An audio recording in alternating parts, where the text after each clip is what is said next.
Hey, shalom, shalom, mishpocha. Welcome to another edition of Ray Bash's Ramblings. I'm your host, Rabbi Yehuda Ben Shomer, and this video is entitled, Well, Well, Well. What do I have on my mind? Wells! The kind that you draw water from. I've been thinking about wells lately and how they relate to the scriptures, and I'm seeing a pattern that a lot of God's people have met their mates at a well.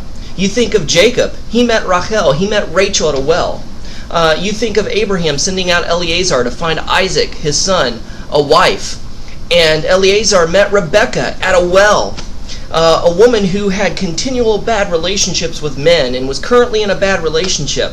Where did she meet Yeshua at? She met Yeshua at a well. Wells represent knowledge. Wells represent spirituality. Wells represent life. And the Torah is life. And so wells represent all of these things because water, back in the days of the patriarchs and matriarchs, they lived in desert-type climates. So a well was very life-sustaining.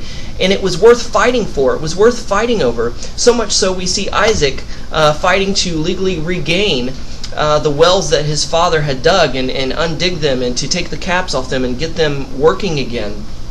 And so, in the same vein, in a spiritual sense and a crossover, many people have met their husbands and their wives and their spouses at a well. The wells of churches, the wells of synagogues, the wells of school.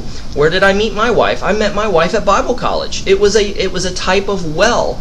And in the secular world, it's kind of ironic that a lot of people are meeting their husbands, wives, dates, mates, lovers, what have you, significant others, at a bar.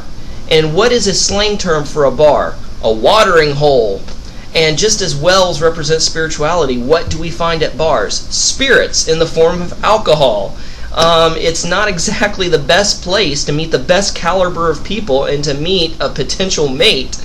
A church or synagogue or a believing university or college is a much better place to try to find a potential mate. But we see with the Torah-obedient Messianic and Netzarim believers out there, it's slim pickings, because I get emails all the time saying, Rabbi, I don't have a synagogue to go to. It's a Messianic synagogue, but they're just basically Christians in Jewish clothes. They don't even believe in keeping the Torah.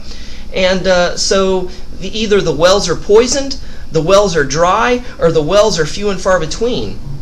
And so, a lot of people don't have the social interactions with the type of caliber of people, the like-minded people that they desire in order to find a potential mate. So I'm concerned for a lot of Messianic and Netzarim believers out there who are looking for mates, especially my daughter and other people that I'm thinking of. Where are they going to go? And consequently, the internet has become a type of well. We see dating services and actually successful ones like eHarmony.com have been a type of well for people. But also we're seeing a pattern, a phenomena occurring where Messianic and Netzari rabbis and believers are seeing this need to have congregations with good solid teachings, and they're not finding it in their communities, so they're making their own in the virtual world, in cyberspace, online. And so there's these virtual wells, these virtual cyber synagogues that are popping up all over the place to where people can meet and get good teaching and get fellowship and interaction with other like-minded believers and people, and making connections, making friendships, and some are even finding their mates. There is a danger, just as there was a danger in a woman going to a well at the wrong time of day. They could run into a bunch of men who will abuse or molest them.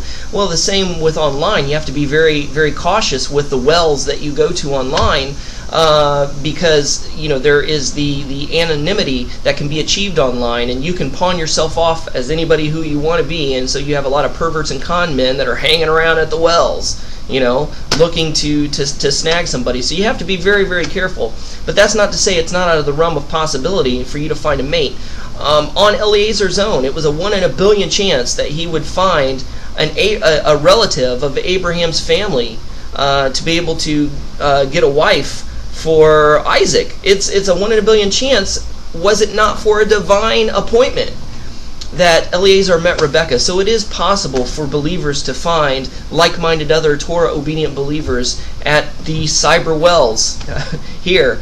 And so a lot of you who are single and who are looking, please don't get discouraged. I know the pickings are slim, but if God can find Isaac a wife through Eliezer at a well, just by him praying, God can send somebody for you. But the thing is, you've got to first be married to Elohim. You've first got to be married to Yud-Heh-Vav-Heh and have a deep, intimate, and personal relationship with him. And be happy and content in being single. Be happy and content in who you are. Because have you ever heard of people trying too hard? Sometimes when you try too hard, you actually make mistakes and mess up. For instance, when my wife and I were trying to have a child, we tried and tried and tried and tried and tried, and no dice. And all of a sudden, once we stopped trying, boom, she got pregnant. And so when people are content with themselves and are content with a relationship with Elohim, out of the blue, at a watering hole you least expect, God will send somebody for you. He will send you that mate. You will meet your mate at a well. So hang in there. Keep your chin up. Thanks for watching. Shalom and Shavua Tov. Bye-bye.